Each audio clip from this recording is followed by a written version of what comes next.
SCP-1077 Object Class Euclid Special Containment Procedures.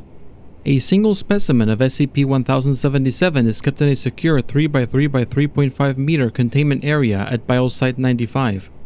The containment area is filled with soil up to 1 meter in depth and a variety of plant species native to SCP-1077's natural habitat, as well as dead plant matter, have been introduced into it to provide it with a material for decomposition. The containment area is to be contained as per standard protocols for a Biosafety Level 4 containment area. Staff working at Biosite 95 must be regularly tested for SCP-1077 infection.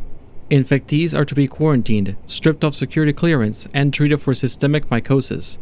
Infectees must be assessed by a medical doctor debriefed on SCP-1077 before they may be released. Instances of SCP-1077 found in the wild are to be destroyed immediately using Fungicide Compound 82A, and the surrounding area must be monitored for 2 months in order to ascertain possible SCP-1077 resurgence. MTF-7, the Glass Jar, is charged with eradication of the wild population. Current target date for eradication of wild SCP-1077 population is set at Redacted. Should SCP-1077 infectees appear outside of Foundation custody, they are to be immediately taken into custody or terminated. SCP-1077 infectees not affiliated with the Foundation that are currently in Foundation custody are to be treated for systemic mycosis and released following administration of an appropriate amnestic. SCP-1077 infectees are to be considered Level 4 biohazards and must be treated or transported in accordance to Biohazard Protocol.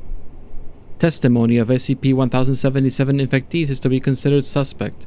The bodies of all casualties exposed to SCP-1077 must be incinerated immediately. Description: SCP-1077 is a species of fungus bearing a distinct resemblance to some members of the genus Agaricus of the family Agrisae. It is native to the temperate woodland of Redacted and has a relatively limited range within this area. The fungus grows in soil and produces a fruiting body with a fleshy gilled cap and stalk, white in coloration. Unlike most members of this genus, SCP-1077 produces extremely small translucent spores which are largely invisible to the human eye. SCP-1077 does not present overly anomalous properties unless its spores are inhaled. While the anomalous effects are present in animals, they are most notable in humans. When its spores are inhaled in sufficient quantities, SCP-1077 has a roughly 70% chance of inducing systemic mycosis of the respiratory tract.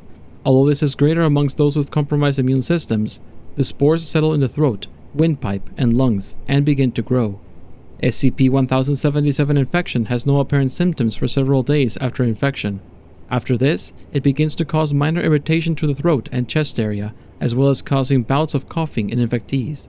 However, symptoms rarely progress far beyond this state, and many infectees mistake the symptoms for a common minor illness. However, approximately 12 to 18 days after initial infection, the primary anomalous effects of SCP-1077 infection become apparent. Through a currently unknown mechanism, the fungus will alter the vocal patterns of the infected. This causes humans infected by the fungus to, when speaking, make comments other than those the speaker had intended. This begins as a slight mistake or replacements of single words, but rapidly develops into a state where the fungus appears to be able to manipulate the host's voice completely. The condition appears to have some effect on perception as well. Subjects often fail to notice the change in their speech unless it is brought to their attention, and in some cases will fail to notice they have spoken at all. Changes in vocal patterns are diverse, initially completely incomprehensible to outside observers, but rapidly becoming more coherent as the condition progresses. Through the host, SCP-1077 may manipulate others through changes in the host, or in certain cases, speak directly to observers. In most cases, changes in speech manifest as the infectee making remarks seemingly intended to lead to its own death. Infectees may launch into impassioned insults and personal attacks in order to provoke others into attacking itself. They may threaten violence against others, and may mislead others into directly or indirectly bringing about their own death. SCP-1077 can utilize any prescient information available to the host in order to further this effect. However, certain instances of SCP-1077 display other, more varied vocal alterations not necessarily engineered to result in the host's body's death, either manipulating people around the host through alterations in language or in order to directly address others. The entity responsible for these alterations appears to be intelligent and capable of extensive forward planning and deception in order to achieve its goal, which appears to be the propagation of SCP-1077. Each infection of SCP-1077 appears to have a unique identity and refers to the SCP-1077 species in general as their people, and other distinct SCP-1077 instances as their siblings. Instances of SCP-1077 appear to vary wildly in personality and individual intelligence. Instances of SCP-1077 appear to be able to communicate with each other in some manner and transfer information. SCP-1077 infection does not necessarily lead immediately to the development of anomalous effects, and as a result, SCP-1077 infection may not be outwardly identifiable as such for extended periods of time, since the entity will sometimes go through extreme lengths to conceal itself.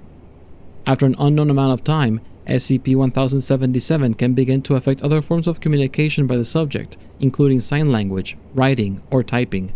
It should be noted that SCP-1077 cannot affect the hosts in any way other than altering methods of communication. Other activities undertaken by the hosts are unaffected. Addendum 1077-1. When SCP-1077 was initially contained, its capability for altering written documents and its apparent sapience were not discovered, and its virulence was severely underestimated. Flawed containment procedures written at the time resulted in a prolonged containment breach lasting for at least 21 days, during which a significant amount of Biosite-95 staff were infected by SCP-1077, with the breach only being discovered upon an external examination prompted by reports of record numbers of work-related deaths and incidents of professional misconduct at the site. Following Incident 1077-A, containment procedures were re-evaluated and extensive testing conducted to determine SCP-1077's true properties. All infected staff were treated for systemic mycosis and have since made a full return to active duty. Upgrade to Keter class requested, but ultimately denied following implementation of current procedures. Addendum 1077-2. Interview Log 1077. Interviewed: Mrs. Amanda Church, a civilian affected by SCP-1077 infection. Interviewer: Researcher Redacted. Forward. On Redacted. Mrs. Church called a local radio show and demonstrated highly sensitive knowledge related to the Foundation. Mrs. Church was apprehended by Foundation agents shortly thereafter and infection was verified. Standard disinformation tactics were employed to dismiss her claims as those of an eccentric conspiracy theorist. This occurrence has been classified as Incident 1077-B. This interview was conducted via an electric speaker system so the researcher Redacted. could not be exposed to SCP-1077. Mrs. Church is restrained. It is not fully known to what extent SCP-1077 altered her voice during this conversation, or what Mrs. Church intended to say during sections in which her voice was altered. Begin log. Hello, Mrs. Church. Why have you brought me to Biosite-97? That is not your current location. You have been brought here in order to assess the danger posed by a fungal entity which has infected you. What do you mean? You are infected by an unusual strain of fungus capable of altering your voice. Please do not panic. You will be allowed to leave should you cooperate. From now on, I will address the entity infecting this body. This is understood, Researcher. Redacted. From now on, you may assume that all remarks made by Mrs. Church are on behalf of the people you classify as SCP-1077. How did you gain access to the information which you had Mrs. Church transmit on? Redacted. How do you know my name? Everything is shared among us, in a way. A sibling of mine was aware of the information and has passed it on to me. You seem unusually willing to explain this to me. Why? No obfuscation is necessary, as I am here to deliver a message.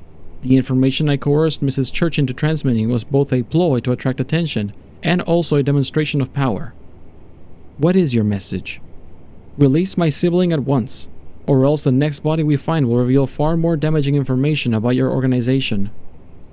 You want us to remove containment of the specimen of SCP-1077 currently in containment. In essence, yes. Cease this persecution of the people and our sibling, or we will use the information our siblings have previously acquired from your operatives. That is all. We will consider it.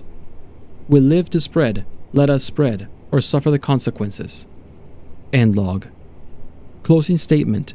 Mrs. Church was treated as per standard procedure and her body incinerated following this interview. Since Incident 1077-B, Redacted. instances of SCP-1077 infection have occurred, of which Redacted. led to an attempted breach of secrecy. No information has been released which was not consistent with the information known to personnel involved in Incident 1077-A. So far, standard disinformation tactics have proven effective at combating breaches of secrecy caused by SCP-1077. Relative remoteness of the fungi's inhabited range and low rate of human contact have largely prevented SCP-1077 from becoming a major threat to Foundation security. Further interviews with other SCP-1077 instances have indicated that SCP-1077 does not present a united front in opposition to the Foundation, and many instances of SCP-1077 are not interested in further hostile action, considering such actions may be unnecessary and antagonistic.